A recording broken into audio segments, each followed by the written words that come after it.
குளம் கட்டியிருக்கிறேன். குளம் கட்டி வைக்கிறோம். மக்கள் எண்ணத்து பகுதியில் குளிஞ்சு பாருங்க. அம்மாடியோ போல பாருங்க.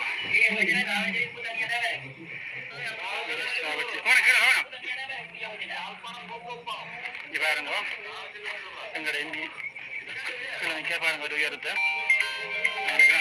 ஆளை விட 3 அடி 3 மடங்குக்கு மேல வெட்டிருக்கணும். பாருங்க 3 அடிக்கு மேல வெட்டிருக்கணும். பாருங்க எவ்வளோன்னு சொல்லி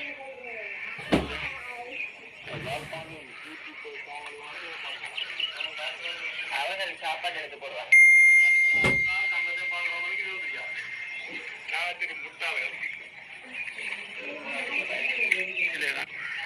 இதையும் அதே மண்ணகழ்வு தான், கனிய வளகழ்வும் மண்ணகழ்வும்.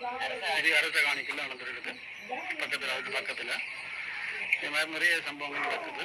நாங்கள் இதை எடுத்து போட்டு உங்களுக்கு கண்டிப்பாக ஒரு இதுக்குரிய நடவடிக்கை சாவச்சேரி போகும்போது ஏன்னா ஓகே இதுக்குரிய நடவடிக்கைகளை பாருங்க.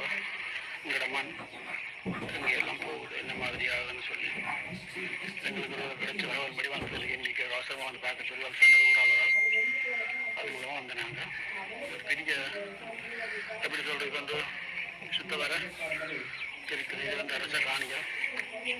இது நினைக்கிறேன் இந்த பக்கத்தில் உள்ள சொல்லுது. நேற்று சட்டம் கேட்டதுன்னு சொல்லிக்கிறேன். நாளைக்கு கூட இப்போ கிட்டடியில் அள்ளப்பட்ட மாதிரி தெரியுது.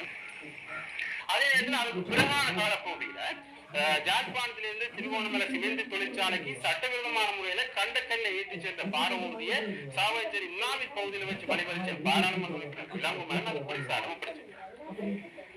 சம்பவம் தொடர்புல என்ன விஷயம் தெரிய வருது பாத்தீங்கன்னா, அண்மைய நாட்கள்ல மந்து பிரதேசத்திலிருந்து ஜாழ்ப்பாணத்தில் உள்ள பிரபல கட்டட விற்பனை செய்யும் பக்தருக்கு சொந்தமான பாரமூர்த்தியில் சட்டவிரோதமான முறையில் கண்டக்கல்லை அகழ்ந்து செல்வதாக பிரதேச மக்களால் முறைப்பாடுகள் கிடைத்துள்ளதாகவும் அதனைத் தொடர்ந்து மேற்கொள்ள கண்காணிப்பு நடவடிக்கையின் போது மேற்கொள்ளப்பட்ட கண்காணி நடவடிக்கையின் போது இன்று 2/1/2025 இரவு 10:15 மணி அளவில் உண்ணாவி பகுதியில் வைத்து குறித்த வர்த்தகருக்கு சொந்தமான பாரமூர்த்தியை மறைத்து சோதனையிட்ட போது அனுமதி பத்திரம் வந்து கற்களை ஏற்றி சென்றமை தொடர்ந்து பாரமூர்த்தியை குறித்த பாரமூர்த்தியை சாவச்சேரி போலீசாரிடம் ஒப்படைத்துள்ளதாக பாராளுமன்ற உறுப்பினர் விளம்பரம் அவர்கள் சொல்லியிருக்கார்.